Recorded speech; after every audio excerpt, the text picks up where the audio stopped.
Well, hello, it's Tuesday, August 16th, 2022, and today I want to share a story about a youngster who loved baseball. You see, his mom and dad got him his first glove for his tryout, and he made the Little League team.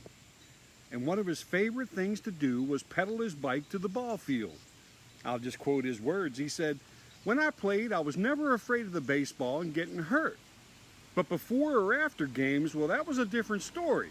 And he goes on to share his memories about those bicycle rides to his practices or his games. You see, his route took him by a yard, and it was a house where a big old dog was chained up in the front yard. And without fail, every time he rode by, that monster launched into attack mode and ran at him. And even though he was behind the gate, that dog would run all the slack out of his chain and get yanked back. And all the time he was uttering sounds from hell, until pow, that slack knocked that evil beast to the ground, and he was choking, and he'd get up and he was snarling and circling, and he looked at his missed meal and he was even more angry. Well, one day our hero, our little bike pedaling baseball player, he tells us that he was going to a weekend game. And as he approached that house, he slowed down to taunt his enemy a little bit. He was going to throw some barks of his own at that dog, Well, something was different because this was a Saturday morning and the dog's owner had just unleashed him off that chain to cut the grass. And it was on now, dude. Cujo launched out into an attack against the boy. Drool falling from his nasty jowls and blood-red hatred in his eyes, and the boy pedaled as fast as he could, and he had his glove stuck there on the bicycle handles. He was thinking, oh man, I'm never going to get away. And he was losing control of his bike when he heard the dog's owner holler, "Hey boy, stop, lay down, don't move at all." And that's the last thing this baseball playing boy wanted to do in the face of this danger. But he had no choice. He was losing control of his bike, and the dog grabbed the pedal, and his foot fell off, and crash, he went to the ground. And as soon as he was on the ground, that dog just turned and walked on back slowly to its master. He didn't care about that kid at all. He had won this round. Well, now, what does this have to do with anything? Because that boy got up and he brushed himself off, and there was road rash and rocks and everything, but he pedaled as fast as he could to the ball field, and he said, I made it, and it made me think about something. When I heard about that big old dog and that little boy, I thought of 1 Samuel chapter 17. Y'all know I got to go back into Bible mode. Now, what does this have to do with a message of encouragement? Well, today I'm sitting here down by the road where Silas and a big old white dog got into a big fight just a while back, and it was David and Goliath in dog style. And I thought, what can I learn from 1 Samuel chapter 17? Have you all ever wondered about a Bible story you might have heard since you were a kid? Maybe your Sunday school teacher, your vacation Bible school teacher, maybe your preacher had shared with you a song or a story, about David and Goliath. And I've heard that story since I was a wee one, and I've always thought it was about overcoming fear and slaying your giants and being bold, and there's some of that in there, but that's not the thrust of the story. And I've come on some materials that's made me stop and think, what do Bible stories really mean? Are they typically talking about one thing, or are they sending a message that we need to chew on and think through? For example, will you give me this liberty? Because you might argue with me and say, Bill, that is what that story's about. It's overcoming giants and fear and everything. Is it? Hold on. 1 Samuel 17 from the New Living Translation talks about the Philistines and the Israelites gathering their armies every morning, and they would stand across a valley from each other and taunt each other. All right? Okay. Well, then one day this guy walks out over 9 feet tall. He wore a bronze helmet, bronze coat of mail that weighed 125 pounds. He wore bronze leg armor. He carried a bronze javelin on his shoulder, and the shaft of his spear was heavy and thick as a weaver's beam, whatever a weaver's beam is. But anyway, he carried this spear that weighed 15 pounds, and he had a dude walking in front of him called an armor bearer. All right. So this guy's name was Goliath, and he stood and shouted a taunt across to the Israelites. "Why are you all coming out to fight?" he called. "I'm the Philistine champion, but you're only the servants of Saul." Saul was a king at that time.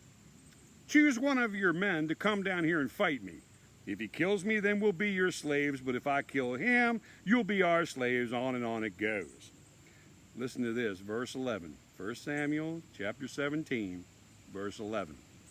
When Saul and the Israelites heard this, they were terrified and deeply shaken. Okay, there's your fear. Now David was the son of a man named Jesse. Okay, and he came from Bethlehem in the land of Judah. Jesse was an old man at that time, and he had 8 sons. And he goes on to name the sons. Okay, all right. David's 3 oldest brothers stayed with Saul's army, but David went back and forth so he could help his father with the sheep in Bethlehem. Yeah, I'm still stuck on sheep and shepherds. But anyway, for 40 days, every morning and evening, the Philistine champion strutted in front of the Israelite army. One day, Jesse said to David, "Take this basket, and it's got food in it and everything. Take it to your brothers, find out how they're doing." Well, David's brothers were with Saul and the Israelite army at the valley of Elah, fighting against the Philistines. Actually, they were just trash-talking each other across the valley. So David left the sheep with another shepherd and set out early the next morning with these gifts, as Dad had told him to do. All right, he arrived at the camp just as the Israelite army was leaving for the battlefield, with shouts and battle cries. Soon the Israelite and Philistine forces stood facing each other, army against army. David left his things with the keeper of supplies and hurried out to the ranks to greet his brothers.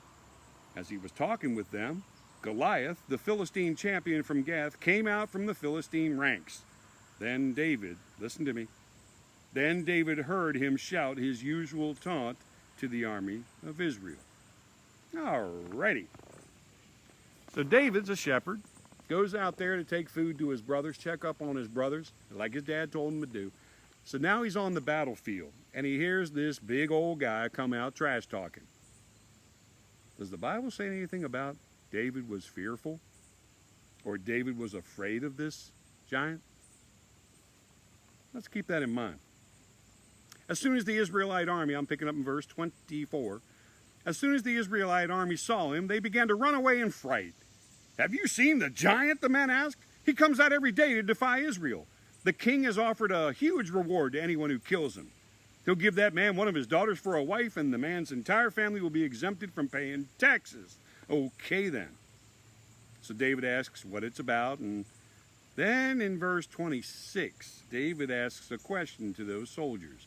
Who is this pagan Philistine anyway, that he's allowed to defy the armies of the living God? And these men gave David the same reply. They talked about what David could earn if he just magically was able to beat this guy. Oh, but then one of David's brothers heard, and he said, "Man, what are you doing out here anyway? Okay? What about those few sheep you're supposed to be taking care of? I know about your pride and deceit. You just want to see the battle." "What have I done now?" David replied. So he and his brother get into it a little bit. I'm going to skip on up a little bit. Verse 32, "Don't worry about this Philistine," David told the king, King Saul. "I'll go fight him." And then Saul's like, "Well, you're a kid, man. He's been fighting forever. Here, at least put on this protective, what's it called? Personal protective equipment, PPE." And David tries it on. It's too big, and it falls. And David says, "No, man, I don't need that." Okay, do you hear any fear in David? It's not arrogance. He's heard God's name being maligned, being slandered. There's no fear here. He's not fearful in the presence of this giant. He goes on over to a stream, picks up 5 smooth stones, and puts them in his shepherd's bag, because he's got a sling with him. Anyway, David says, "I've been taking care of my father's sheep and goats. When a lion or bear comes to steal a lamb from the flock, I go after it with a club," that's the rod, "and rescue the lamb from its mouth. If the animal turns on me, I catch it by the jaw and club it to death. I've done this to both lions and bears, and I'll do it to this pagan Philistine too, for he has defied the armies of the living God. The Lord who rescued me from the claws of the lion and the bear will rescue me from the Philistine." And then the king relented and said, "Go on, boy," because he thought David was just going to get torn up. All right, so Goliath walks out towards David. He's got his shield bearer in front of him, and he's making a big old mess. He's sneering in contempt at the ruddy-faced boy. "Am I a dog," he roared at David, "that you come at me with a stick?" And he cursed David by the name of his gods. "Come over here and I'll give your flesh to the birds and wild animals." Yeah, okay. David replied. This is what I want y'all to hear today, and I know I'm getting long. David said to Goliath, "Yeah, you come to me with sword, spear, and javelin, but I come to you in the name of the Lord of the heavens' armies, the God of the armies of Israel, whom you have defied. Today the Lord will conquer you, and I will kill you and cut off your head. And then I'll give the dead bodies of your men to the birds and wild animals, and the whole world will know that there is a God in Israel." So then we know how this story ends.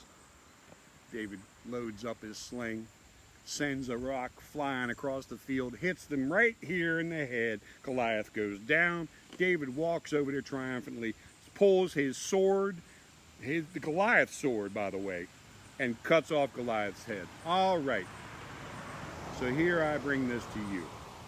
All my life, I've been taught this is a story about overcoming fear and taking on giants in your life that might be in front of you. Well, if I may, I would like to say to you that this story has a message of being bold, stepping up, proclaiming your faith, and trusting God no matter what. That's all I'm going to say about that. We'll come back with another one of these stories because I've been getting rocked on some of my basic tenets of my faith. Not salvation in faith alone through Jesus, in Jesus Christ alone. That's not what I'm talking about. I'm talking about stories I've been taught as a kid. And because I'm a children's pastor, I want to get stuff right. I want to share truth. The story of David and Goliath is about trusting in God no matter what's in front of you. Not about overcoming fear. It's about standing strong because you reflect on what God's done for you and you move forward in faith. That's what the story, in my opinion, is about. Okie dokie. Got heavy on you. Well, why? Because I took off today. Because Cricket and I didn't get a lick of sleep recently, and so I had to recharge. And what did I do? I found God's Word and recharged my battery. Watch out, I'm fired up. Love always.